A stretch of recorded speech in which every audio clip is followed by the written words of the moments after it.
Welcome back to my second video, and firstly apologise for my mug at the moment. A big shiner after a head clash in rugby on the weekend. But there's a lot of moving parts right now. We obviously had Chelsea versus Arsenal in the Carabao Cup last night, which has provided some new information, but I foresee it not changing a lot, with many probably already having triple or Arsenal. But what I want to walk through is the two transfers that I've already made, the moves in which I'm considering over the next couple of weeks. I'm going through some transfer targets, captaincy, and obviously my team for this weekend. So a quick recap on last weekend. I got 61 points and dropped out of the top 10k. I have been sliding down week to week and am just waiting for the next week to get me back inside the top 10k and actually closer to 5. That's my goal this year,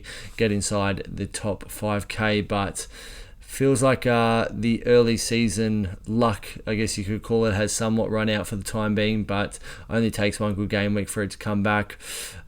Saka really hurt me over the weekend with pulling up in the warm-up with an injury that we can now confirm he's probably not going to be back until the North London derby. So I think that's forcing many managers into selling him. Bruno continues to be a must-have asset with a 10-pointer, and me having him as captain. And then, Haaland went well on the weekend, but what's going on with City? I'm not sure if anyone saw. I was quite lucky to actually get a 3-pointer from Guehi, because at one point he had a 1-pointer, and actually at one point he was on a -1 before he got DEFCON, because they had that goal of Solanke's where he hacked at the back of Guehi as an own goal for Guehi. So I'm very happy and fortunate that he didn't incur those points from the own goal. So moving into this week and some transfer targets. Just wanted to go through a list of some of the people that I'm thinking about, but I'm sure many managers are as well, and sort of chat through all of them. So Florian Wirtz, I just have an affiliation with this guy. Being a Liverpool fan, at the start of the season, everyone was giving him crap, calling him 007, 0 goals, 0 assists from 7 games. But if you have been watching him over the next couple of weeks, the quality is really starting to show. Yes, I guess we haven't really played any low blocks in the last couple of weeks, which we've struggled with. But he just seems to be coming into his own each week, and that Hugo and Florian combination at the moment just looks extremely scary, and something that I'm looking forward to over the next couple of years, hopefully. Touch with it, they can both stay fit. Again, after last night's fixture between Arsenal and Chelsea, we now know that Arsenal will double in 26. So I know a lot I would say all managers who are still taking FPL seriously should have a triple Arsenal for game week 26. And Timber just seems to be one of those assets that's probably underperformed his expected points.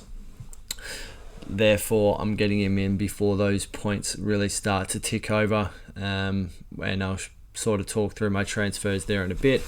Brian Mbeumo has been playing number 9 and had a couple of returns since coming back from AFCON. I think the biggest issue at the moment with him is just minutes. So he's been coming off around the 70-minute mark, with Seshko actually scoring on the weekend as well. Cunha doing quite well, and Ahmad also playing on that side. That sort of provides a lot of cover there. Yes, they're not in Europe, and he probably doesn't need the rest, but who knows what they do if they do start to rotate.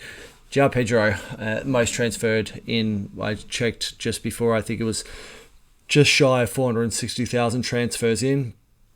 I do think this is a bit of a knee-jerk, and one that I definitely would have been jumping on that bandwagon if Chelsea had a turnaround that Carabao Cup fixture. But with a couple good fixtures already out of the way, and yes, they still have 3 good ones in the next 3 game weeks. However, I'm having already made 2 transfers this week and having none in the bank now, I am very conscious of my transfers, as I think a lot of other managers will be as well, especially those who have wildcarded.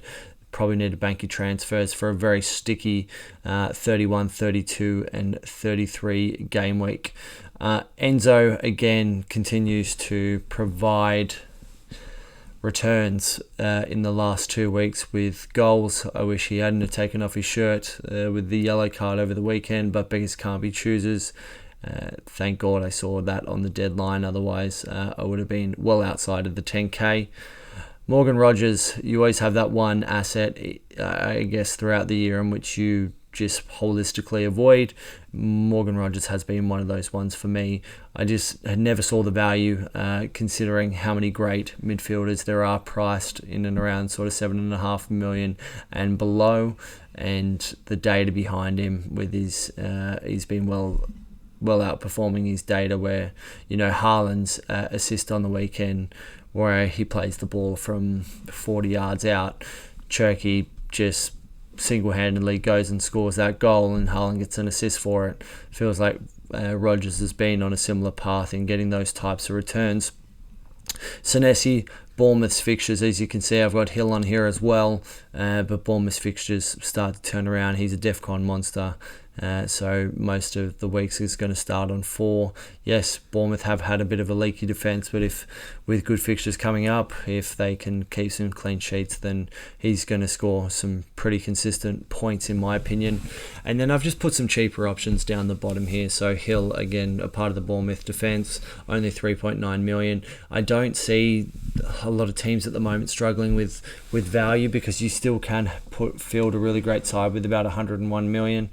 Even 100 million, you can field a pretty good side this year in FPL. So team value doesn't really seem to be an issue. Therefore, these need for these cheaper defenders, like I had with Rodon last week, you don't really need those sort of dead assets sitting on your bench.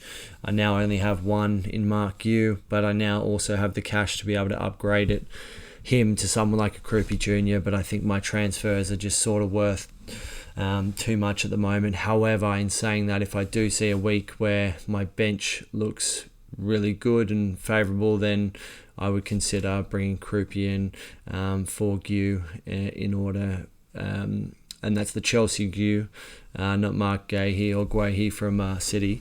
I would consider bringing him in order to use that bench boost and have all 17 players playing. And then lastly, Wilson. Yes, he's still in my side. Continues to be a good asset, as does someone like Anderson from Forest, who on the weekend, I believe, with no goals and no assists, got bonus points, which is quite wild in my opinion. So lining up this week, before I sort of touch on captaincy options, I got Verbruggen in goal. Again, very unlucky not to get a clean sheet on the weekend. Robbed in the 97th minute, which definitely hurt, especially when I was watching the highlights, and then you could just see it coming. I'm playing a 3 at the back with back to a double Arsenal defence, which makes me feel a lot better considering every week that I've been watching Arsenal only with Gabriel, and considering Gabriel around my rank is 100% owned, then there was no gain to be had from it, but there's a lot of people around my rank that has Timber. So, and I think Arsenal's 140% owned in and around my rank. So it is a very welcome sight to see Timber come back in. As you can see, I no longer have any transfers. I had 2 coming into this week, but I was waiting on last night's fixture to confirm because I had Enzo and Chalobah, but I actually also had Tarkovsky. So Tarkovsky has made way for Timber, and then you can also see that I lining up with a 5 in the middle this week with one Florian Wirtz, who has come in for Saka. Quite a disappointing asset for me over the last couple of weeks. Yes, he had some returns early on, but for his money, just disappointing all round. I think Timber probably would have outscored him pretty heavily over the last 6 game weeks, but that's the way that it goes. And then, pretty self-explanatory here with Rice at home to Sunderland. Wilson continues to be a great asset, and what I mean by that is he scored 2 points last weekend against United, but if you actually watch that game, he's just a jackrabbit, little energizer buddy in and around the box and just goes hunting for the ball, and that's an asset that I want in my side, and I can see against an Everton who haven't looked that great, I can see him definitely popping up with a goal or so. And then Enzo and Bruno are pretty self-explanatory. Enzo against Wolves, can he make it 3 weeks in a row? And also Bruno, just as I mentioned last week, in captaincy, so many routes to points. Lastly, got Haaland and Thiago. I actually think Thiago, it's not a bad fixture for him against Newcastle away. I know that sounds stupid because St James's Park just seems to be an absolute fortress. But Thiago's returns, if you go back and actually have a look, haven't necessarily been against weak opposition this week. And lastly, Haaland. I'm not 100% happy with having him in, and I'll show you some projected points in the next slide with captaincy that actually suggests otherwise. But Haaland's never actually, and I can see here that I've made an error with Van Dijk. That should be Man City at home. But Haaland's actually never scored at Anfield, I don't believe. So I think his projected points on the data is a little bit inflated. But as you can see, like Virgil and Guehi on the bench, like just one of those weeks again where I'm not 100% happy with the team, and just feel like I've got like a lot of good assets on the bench that just have crappy fixtures. So hoping the way in which I've laid it out with my transfers this week, that from next week onwards that should start to turn around, bar Thiago having Arsenal. But yeah, the sort of rotations of my play should work a little bit better from here on out. And then lastly, just want to chat through captaincy options. There, as I mentioned before, the captaincy armband is on Gabriel. I don't think that'll change. And then, you've got Bruno there as well, who will be a good option. And I think it'll be pretty split between Fernandes and Gabriel this week. And I've put Haaland there because it says his projected points are 6.6. But as I said, being at home with being away at Anfield and having never scored there, I think just the data is suggesting a little bit of inflation there. Gabriel will keep the armband for me, and I will update you if that changes, but I really don't foresee that changing, as I really think that Gabriel has a really good opportunity to score because their set pieces are outrageous, a really good opportunity for a clean sheet.